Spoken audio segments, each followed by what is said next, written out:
episode of Me and My Health Up. I'm your host, Anthony Harcher, and today we have a very special guest joining us. We're thrilled to welcome Adriana, a renowned expert in personal development and business growth. Adriana is the founder and CEO of Cultivating Australia, a company dedicated to helping individuals and businesses achieve their highest potential. With over 2 decades of experience in coaching, mentoring, and strategic planning, Adriana has transformed countless lives and businesses through her innovative approach to growth and success. In this episode, Adriana shares her personal story in overcoming setbacks and building a thriving business. She'll share the importance of a growth mindset, role of failure, and how to find your true purpose and how to turn setbacks into opportunities. Get inspired by Adriana's story to help you on your own path to success. So without much further ado, let's dive into this enlightening episode and conversation with Adriana. Welcome on the Me&my Health Up podcast. How are you, Adriana? Going great. How are you? Fantastic. It's such a delight to have you on, and I'm particularly really keen to discuss that article that you shared on growth mindset after setbacks. But before we get into that topic, I'd love you to share with the listeners how you've arrived at what you're doing today. So I'll try and keep it short. As I mentioned earlier, I'm Italian, so I don't want to go on for too long. But I started out as a young entrepreneur. So I wasn't 20 and I started my first business. So I'm nearly 50. So the past 30 years, I've started, developed and sold quite a few enterprises. And about 15 years ago, started to consult and more recently coach SMEs globally to help them improve communities, essentially, by developing their business and helping their families, etc. And to keep it short, when I was working for larger organizations, I felt that the tools that I had, my toolkit, was really able to help that business to transform. And more recently, I started to work with solopreneurs, smaller businesses. And what I found that toolkit didn't work as well. And I was trying to work out why, because it's certainly things and tools and methodologies that I used to start up my own businesses. But I realized the gap was mindset. And I realized that I started my business to essentially develop a different lifestyle and to, grow a business to kind of, I'm not going to use the word move away from, because I had a beautiful upbringing in an Italian household, but I certainly wanted different to what we had growing up. So I saw that vehicle, the business as a vehicle to help me to build a different life for my family. So fast forward, when I started to work with solopreneurs and smaller businesses, I realized that there was something missing in their mindset and blocks that was stopping them from moving forward. And that's certainly not something that I had, because I was very tenacious, very green, I was very young, and nothing stopped me. So then I studied mindset and NLP, matrix therapies more recently, and incorporated that into coaching that I do. And I found that humbling, amazingly beautiful to watch people transform their lives and their business in a different way, in a more meaningful way. So I'm an author, love what I do, and really love to see people sincerely develop and thrive and have a business that's certainly a vehicle that is aligned with purpose to help them to certainly live the life that they want and provide for their families and live a good life. So great to hear that you love what you do. And I certainly, through knowing you, have, seen and realized the successes that you've had. And it's been, incredible it's inspirational for me to see that. You mentioned the word tenacity, and I think that's something that probably a bit lagging today. You see a lot of people, when the going gets tough, they give up. And I'm really keen to just explore where that comes from. You mentioned your upbringing, and there must have been some challenges, but I think it's developed something within you, some fire within you that's really initiated this success that you're speaking to, in terms of being able to love what you do, get great results, and really make a difference in the world. So if you want to just talk to that point around tenacity. Yeah, that's interesting, because I was certainly more tenacious growing up and as a younger business owner. And I think what we've got to be careful of is to have that balance between etiquette, way of being, and tenacity. I think we really need to obviously be good people, have integrity and all that, and do things right. And I'm trying to get my words right here. But we just really need to grab the bull by the horns and just go. And just do it tenacious, and just keep going and not sweat the small stuff. This is a bit of a left field question, because I haven't really thought deeply about this, but when I was a kid, I guess a lot of women in the family are quite strong women, and I guess I've inherited that, and I've inherited, I guess, that way of thinking, that way of being, just to do it, etc. And also, we have to be realistic. When I was born, I was the first female born in my generation, and I was up in a household. My parents were gorgeous, and my mum's parents. So I had that very humble, very raw way of, I guess, being introduced to life, because my grandparents came out from Italy. My dad came out from Italy. And the stories I heard were really about their transition here and how they did it hard, etc. And really, they were tenacious. They just kept going. So I was lucky in a way that genetically, and I guess I was exposed to very strong women, but also that's all I knew. Yeah. And then as you grow up, we really have to be careful if we are born in that sort of environment, or in an environment where you're around tenacity or you are tenacious, not to lose it. Because if you lose too much of it, it will certainly stop you from being as successful as you can be by being a little bit too diplomatic. That's the word I was looking for. We've got to have that fine line between diplomacy and tenacity. I know it's a strange way of looking at it, but if we're too diplomatic, it's going to impact our ability to be tenacious, because we're going to put ourselves in a box, hold ourselves back, and not be able to play full out. And that's where the blocks come in. I agree. If that makes sense.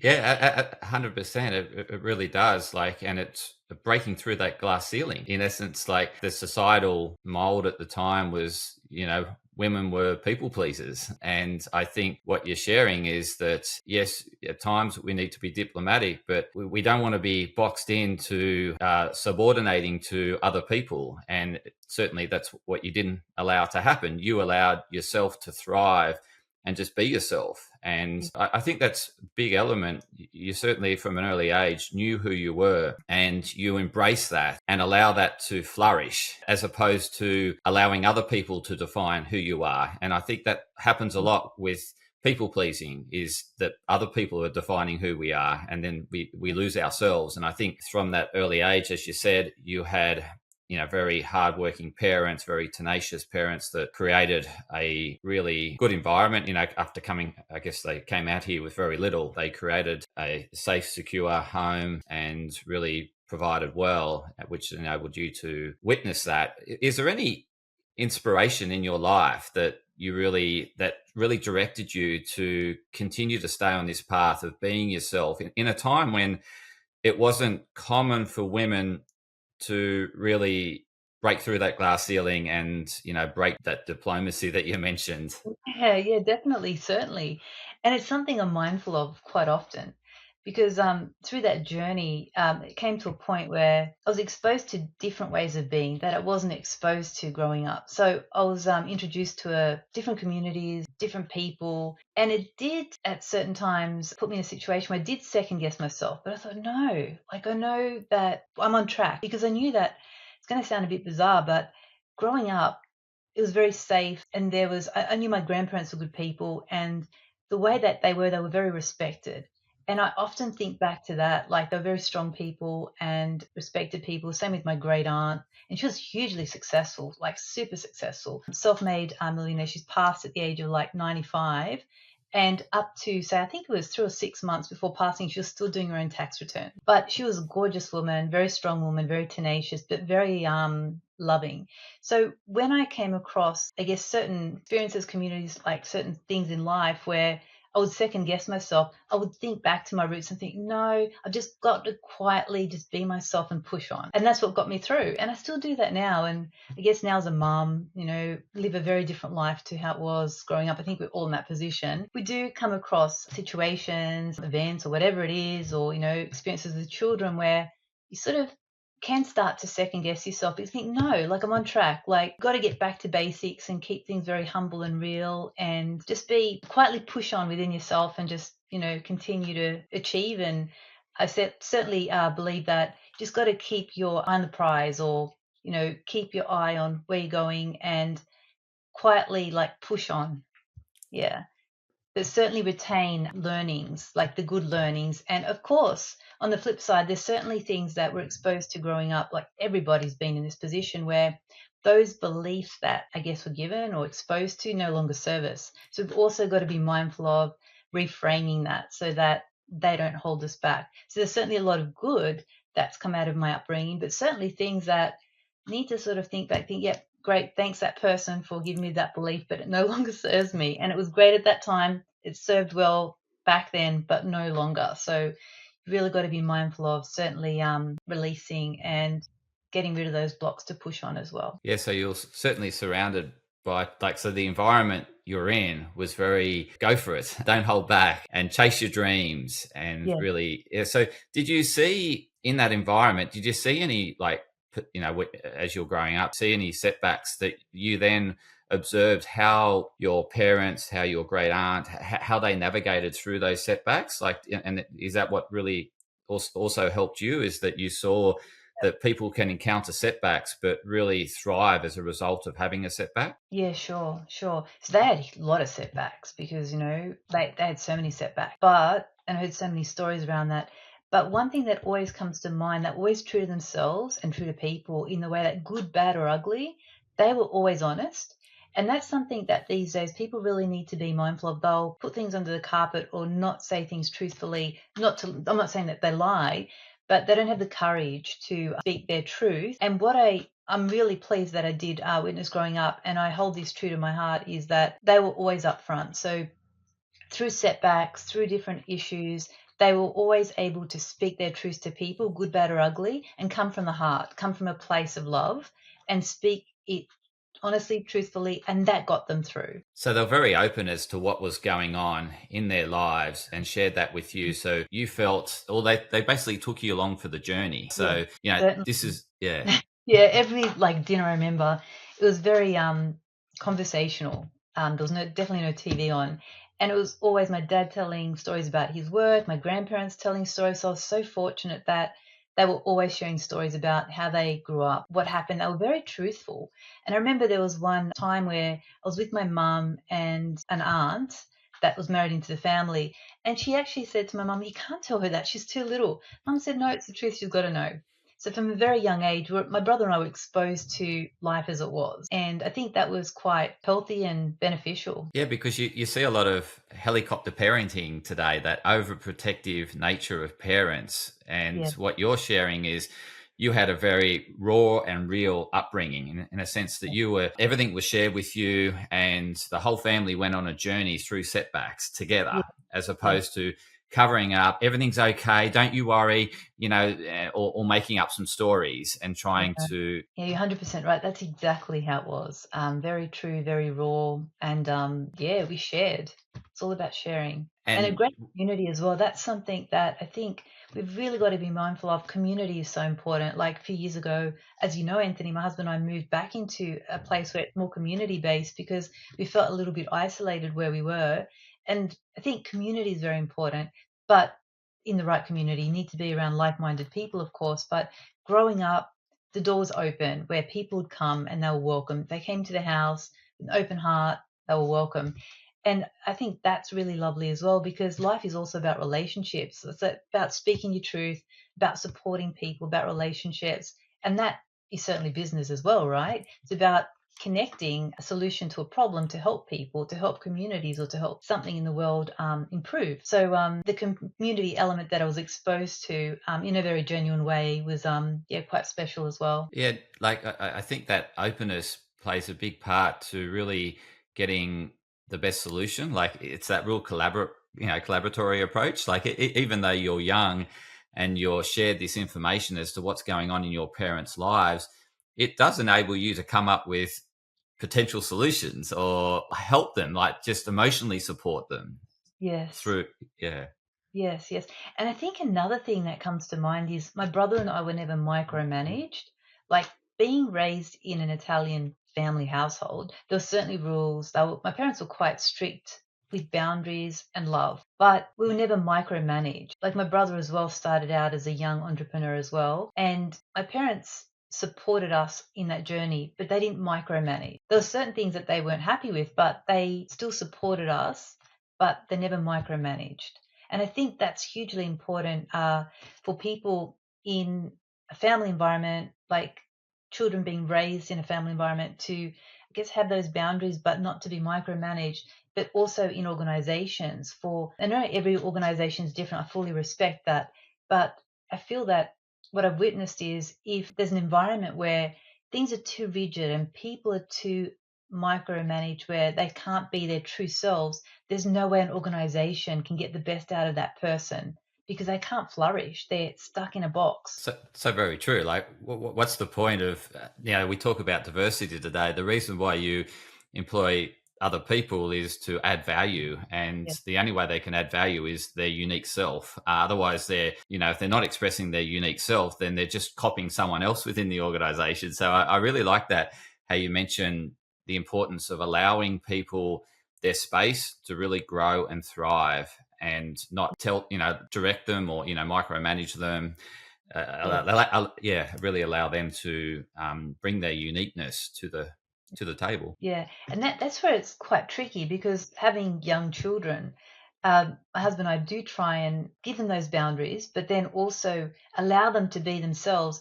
But living in a society where, from a young age, children need to conform and be a certain way, there's just so much conflict in that because they need to go out and be a certain way. They can't really be the children we were when we were growing up because their expectations are higher in society. But then we want them to be themselves and to develop within these boundaries as themselves. But there's just a fine line between managing all of that. But I think it's hugely important to allow them to develop and flourish as their true selves within those boundaries so that hopefully that as they're growing they can use their creative juices and think and dream and hopefully be creative and use their smarts to develop as the best person that they can be. And I think that's really important to somebody's success as well, to be raised in that sort Absolutely. of environment. Hopefully, yes, yes. Well, we're doing our best. We haven't done it before, so Yeah, true. It's it's the path unwalked or whatever. It's there's a trackless path that we're walking along. Yeah, and obviously along that path we have challenges, as you mentioned. Your parents encountered setbacks. They shared what was going on through those setbacks. And so, did you see yeah, setbacks as a normal part of life? Because I'm just thinking, like, if you overprotect children and yeah, you know helicopter parent them and fend for them and all that, and don't allow them to really experience life when they leave the home and start to yeah, experience life, it's inevitable that you're going to have challenges that you've never encountered, whereas yeah, you growing up saw that challenges as part of life, challenges are part of growing and experiencing life, and ultimately thriving and becoming a better person when we're challenged. So that obviously really helped you, from an early age, realizing that, oh, this is life. Life is full of challenges. And so when you got out running your own business, essentially it was normal, right? It was, I was you were getting hit left, right, and center. You'd never done this before. But because of your upbringing, you were thinking, okay, yeah, I've got this because, my yeah. parents went through this. Yeah, yeah, yeah. No, definitely.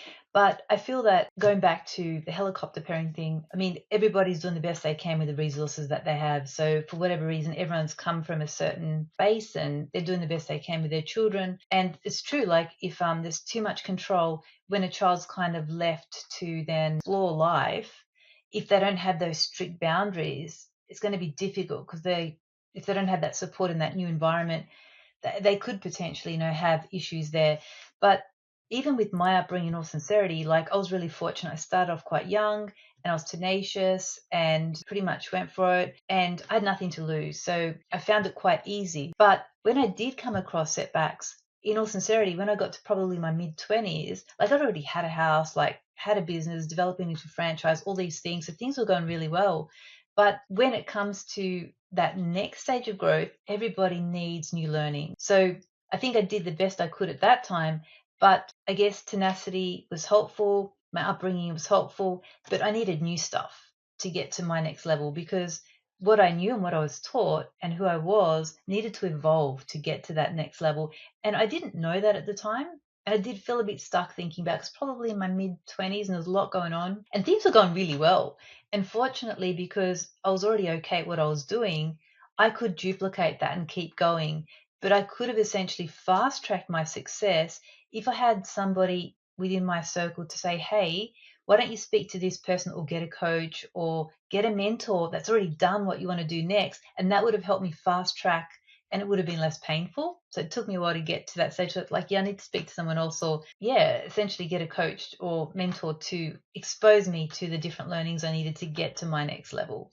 So, yeah, what I knew as a child was awesome to get me to that point, but then to push on, I certainly needed to be exposed to new learnings by somebody that had obviously done that before. Yeah, accelerating that step up or thriving, you can really Yeah, learn from other people that have experienced what you're going through, or have some yeah, experience in working through those challenges. In terms yeah. of how you see any setback now, and how, like, obviously in your 25, you're just experiencing and going, through life as you just witnessed your parents. That's all you knew. But I guess now, Yeah. having all this learning from having your own setbacks and all these challenges in life, how do you now see setbacks? I really try and meditate on this, and because there's so many different things that I'm managing at the moment, I always daily think about things and visualize things in this way from a presence perspective.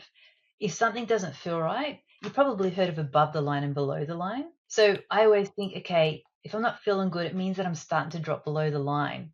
So I need to bring myself back above the line, and I always think, okay, what resources do I need? What do I have available? What do I need to look into? What do I need to introduce to help me retain above the line and get to that next stage or get through this setback? Because we can't do it on our own. And it could be that we knock on someone's door and ask for help, or get a different mentor, or certainly read a book, or buy something, or develop a new program, whatever it is. When it comes to setbacks now, even with children as a mum, there's certain things that we need to introduce into the family or help our children with. And it's the same as a business. Like if you're sort of starting to feel that you're getting a bit below the line, it's like, okay, what resources do I have available? What do I need to help to keep me here and to essentially get me through this setback? And in terms of above the line, is Yeah. that where you're in a point of mastering what's going on? You're on Yeah. top of the world, so to speak. And Oh, would that also be defined as a comfort zone as well? So that's not, neither a super great thing, because you can get very complacent when you feel that you're on top of things. Whereas if you're sort of, as you said, right on the line, red line, redlining, you're sort of in that real, always in that constant growth and yeah. mindset, in essence. Yeah. Yeah. Yeah. So certainly I think to have, well, with a growth mindset, it's important to try and stay not above the line where you're floating in the clouds. It's really about level-headed groundedness, where you're really embracing and present to what's going on, and try and get through setbacks in that way. So below the line, certainly for listeners that may have not heard of this before, certainly about not thinking positive, potentially depression, things aren't going well. I don't know what I'm doing. I don't have anything available. I can't help myself. Whereas above the line is, okay, what's going on? What do I need to get me through this? Yet things are okay. There's always it's about positive thinking, but past that, where it's like, okay, things aren't feeling so good. I'm starting to fall down. No, what do I need to do to get myself above the line and get me through whatever's going on? Being too much above the line is not great either, because if you're over optimistic, over Yeah, positive, then it's inevitable that something will then really yeah, hit you hard, because you're yeah, blindsided to it. You just think that it's all going to be fine, everything's okay, yeah. and then something happens. No, you're 100% right. Because when you lose that groundedness, the deep thoughts and the golden nuggets that should be, I guess, considered at that point in time often get missed if someone loses that groundedness. And you're right, it's certainly important to stay grounded and realistic. And in the article, you mentioned why failure is crucial to finding your true purpose. This is a really interesting statement, because people wouldn't necessarily see a setback as guiding them, to their true purpose. So, if you Yeah. could just elaborate on that statement that you made in the article, because I found it really intriguing. Yeah, yeah. So you just mentioned about being too far above the line. If you're kind of like just floating around and things are going okay and it's more surface, you're never really going to push yourself, to improve or get to your next level of growth, whatever that is, or stage of business or career. So when you do challenge yourself, there's going to be some sort of setback. And that's when, if you're present, it allows you to think about things more deeply and think, okay, is this aligned with where I'm going? Is this aligned with my purpose? And people might not consciously think about it, but they would certainly think about it and think, okay, it doesn't feel right. Am I off track? Or, yeah, it feels right. Yes, I'm on track. Or what else should I maybe introduce or do to essentially align with my purpose? So not everyone thinks that way. But if somebody doesn't progress, essentially they may not have the ability to dig deep and essentially develop and question whether something's aligned with their purpose or not. It's a great point because, like, it enables that reflection as to, okay, I'm really super challenged here. Is Mm, this really worth, pursuing and persisting? Is this like aligned to what are ultimately, what's important to me? Because yeah, if it's not, then you think, well, what's the point of, taking on this challenge or, allowing it to run me over or make me feel below the line? yeah, I can just walk away because yeah. hey, it's not really aligned to who I am or what I want to achieve, or it's not really important to me. So I really like how you said it really allows people to reflect Mm, as to whether it's worth and I think it's a good thing to, because like often people see as walking away as a sign of weakness, but mm. it's a sign of strength when you're going back to your true purpose, right? Exactly, exactly. There's I think it's very powerful if things don't feel right and they're not aligned to pretty much pull the handbrake, change direction, and get aligned with your purpose. And there's no right or wrong because, say, for example, what served me in my 20s and my driver back then is very different. It was very different in my mid 20s, mid 30s, and now I'm like nearly 50. Like it's very different now. So I think you can look at it in two ways. Setback will certainly, if someone's mindful of this, allow them to understand and think, okay, is my, I guess, direction aligned with my purpose? But also, it's also important to reverse engineer that and think, okay, what is my purpose? Where am I going? And is my journey aligned with that? So you can think about it two ways. So I think if someone knows what direction they're heading in and if they're aligned with their purpose, that would certainly trigger them to pretty much feel that their path could be off track or essentially a failure or something like that. So as you know, I love business. I'm passionate about business. And when I work with people, one of the first things I do is help them to align with their purpose and help them to map out the next, say, 20 years at least. Yeah. And once they are aligned with their next 20 years, and you probably understand a lot about this as well with the work that you've done, Anthony, I'm sure. But so it's no news to you. But certainly, if someone's aligned with fully own, like what they want to achieve in 20 years, and it's aligned with their purpose for their family, it's aligned with their professional development and their business, it's a no brainer to then reverse engineer that to now and know what the business needs to look like and how it needs to be developed to support that person's purpose for the next, say, 20 years.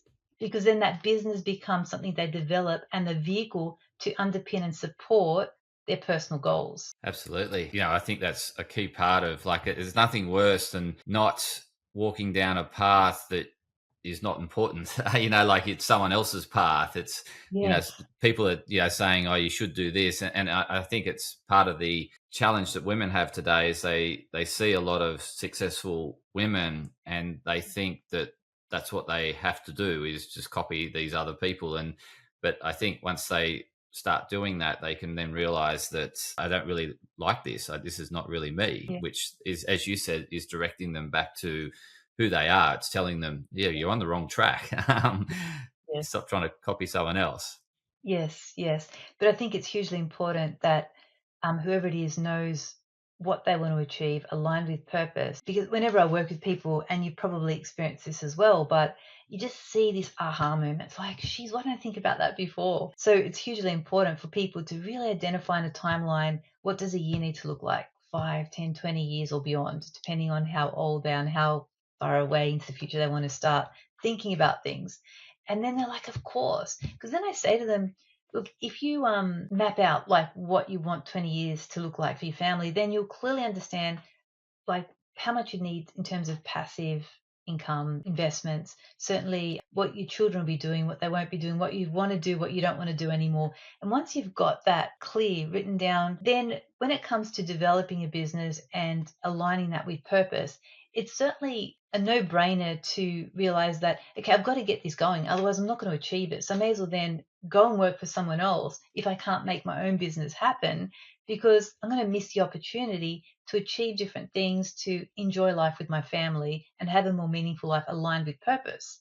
And it's certainly not all about money, but it's important to have money. Otherwise, we can't have experiences and put food on the table, shelter, all of that, and live. So people can take that as far as what they like. But when it comes to aligning with purpose and failure, I honestly believe when someone's got clarity in what they want and where they're going, how to get there becomes so much clearer and so much easier. So if someone starts off that way, they probably feel maybe their situation in certain elements is off track, in other elements might be really good, but then there's that element of fine-tuning things to get things on track to align with purpose, to have a more meaningful life. And in terms of summarizing what we've discussed, what Yes. would be your tips to someone that is feeling that the year's been a failure, or their life to date's been a failure? What would be the next steps that you would recommend to them?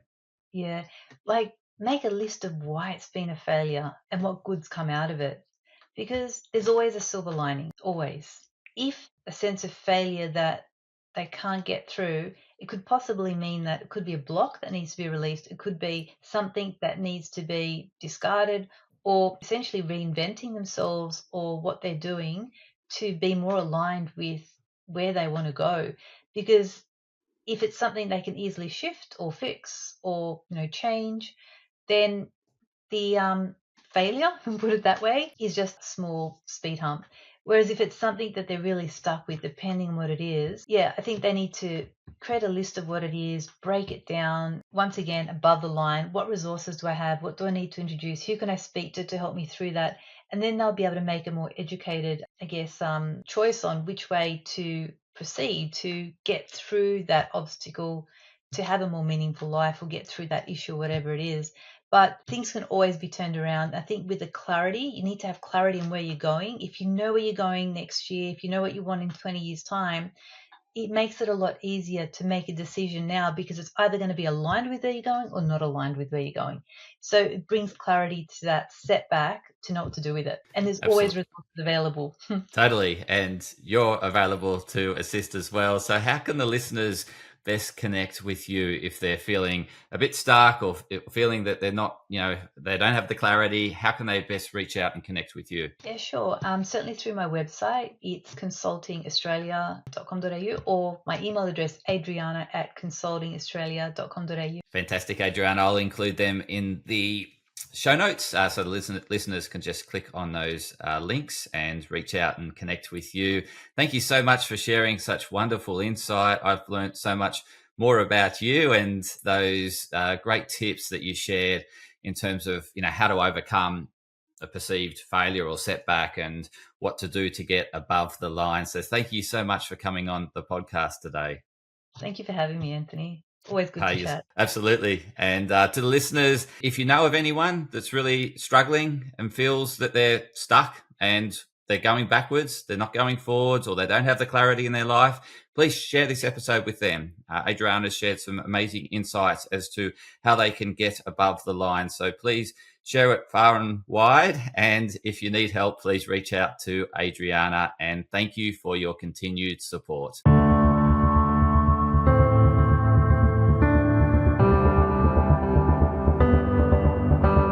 Podcast disclaimer. This podcast and any information, advice, opinions, or statements within it do not constitute medical, healthcare, or professional advice and are provided for general information purposes only. All care is taken in the preparation of the information in this podcast.